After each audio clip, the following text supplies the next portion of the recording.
as you can see, I have a window right behind me. This is my home office here. I work from home.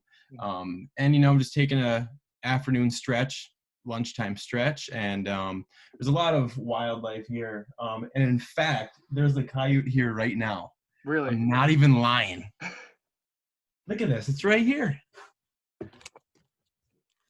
And where do you like? You don't tell me your address or anything, but where area of Marquette do you live in? So this is West Ridge Street, but of course I just said between Lincoln. I don't know if you were able to see that, but it was right over here just Yeah. now. And what's interesting is I randomly just happened to, look out the window, even like I did just now. And it must be a natural game trail, I'm assuming. I have seen a couple comments already about the video saying that a pack moved in a couple years ago. I know there's the whole debate right now if it's a wolf or a coyote, or a coyote. And it definitely is a coyote. There's a dead giveaway. If you were able to zoom in on like the raw footage, it's a pretty dead giveaway. And when you look at it straight on, it's probably no bigger than 50 pounds. It just happens to have its winter coat on, has a really pretty coat on it. But that's the reason why it looks so big, and I think the footage itself makes it look big. But it certainly is a coyote, especially with the thin snout. But it's not unusual to see white-tailed bucks here, a full group of deer. I know some neighbors kind of feed them. Obviously I don't, but it's interesting to see a natural predator in the city limits. And we're not talking about fox or something like that can live in culvert pipes and whatever. But to see a coyote in the city limits, I mean, I grew up in Ishpeming, 20 minutes down there, down west of here. And seeing wildlife in the backyards isn't unusual, but to see it in such a city setting, and here I am. I just saw it again, and it's 25 yards probably off the road, yet nobody knows it's there right now. And I was watching it this morning too, and there's a guy taking out his garbage, and it's literally 100 yards away. Now, I've never been threatened personally by coyotes, especially when I spend a lot of time in the woods, even when I'm hunting personally. But they're still capable of certainly taking down a deer, let alone a small pet or a dog even.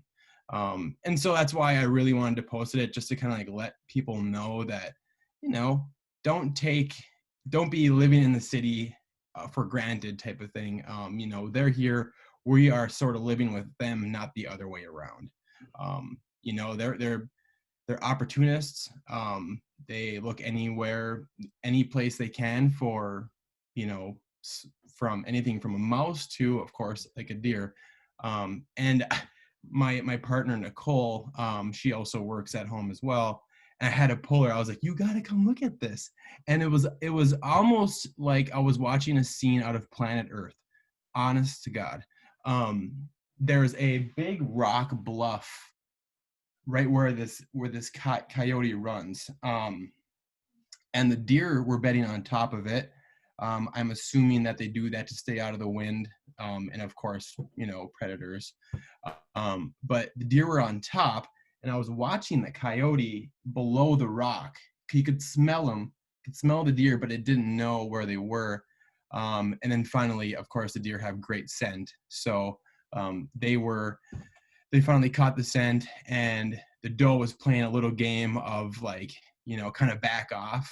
It was stomping its leg. It was blowing, doing all the things that deer do for self-defense. And then when it got really close, the deer charged at it, and I saw the coyote run away. And so after that, I don't know, but clearly it's a desperate creature right now. It is not caring where or who's around it. But it certainly is cool to see. And of course, we live in the Upper Peninsula, so what do you expect, right? Yeah, for real. I actually own a marketing company called the Boreal Collective. I recently actually launched it. We're still in the process of getting our website going and our logo and everything, but we've been so busy with client work that, that's kind of on the back burner right now. But I do own a fully remote marketing company based out of Marquette here. And we, focus mostly on digital marketing, social media, Google SEO, and then of course, graphic design, website services, things like that. But the cool thing about the collective that I own is it's a group. It's going to be, a collective group of members that are, professional designers, photographers, writers, especially. And so once we go fully live, we'll be actually launching our website for that. And so basically, I want to really support the art community on top of the people that are freelancing. But also, you know what? If you're an artist that happens to work at, a news station, well, if you want to make $100 writing a blog, well, then you know what I mean. So it's going to be really exciting. We're going to be offering educational services through, marketing and eventually, photo series and video series and things like that. So that's what I do. But I guess the reason why I actually have my camera bag right here. So when I saw it, I had my 35 on and I swapped it to my 240 lens. And that's how I was able to shoot the footage, because the video was probably about 100 yards. So, I'm quite zoomed in, and then I also went into Premiere and blew it up a little bit for people to see better. But yeah, so that's what I do. That was yesterday. Oh, okay. But now, okay, so it's 2:00.